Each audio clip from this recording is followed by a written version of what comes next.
సంబోధకుడా, నిత్య జీవానికి వెళ్ళాలంటే నేనేం చేయాలి అని ఒక యవనస్తుడు యేసు ప్రభుని ప్రశ్న అడిగాడు.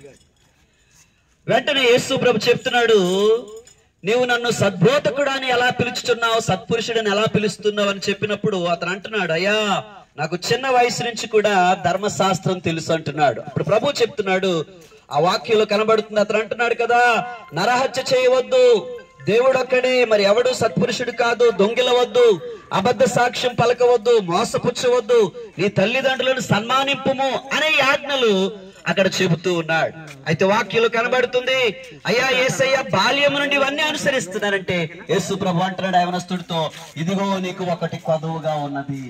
అతడు చాలా ఆస్తిపరుడు కనుక వెంటనే యేసు ప్రభు చెప్తున్నాడు, నీ ఆస్తి అమ్మి బేదలకి ఇచ్చేయమన్నప్పుడు అతడు ఆస్తిపరుడు గనుక నా ఆస్తి అమ్మి బేదలకి ఇవ్వడం ఏంటంటే, అప్పుడు అంటున్నాడు, నీ ఆస్తి అమ్మి బేదలకిమ్ము కనుక నీకు పరలోకములో ధనము కలుగుతుంది.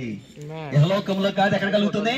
పరలోకములో ధనము కలుగుతుంది అన్నప్పుడు, అప్పుడు దాకా వెంబడించేవాడు ఎప్పుడైతే ఆస్తి అమ్మి బేదలకి ఇమ్మన్నాడో అతడు వ్యసన పడిపోయి ఆ యవనస్తుడు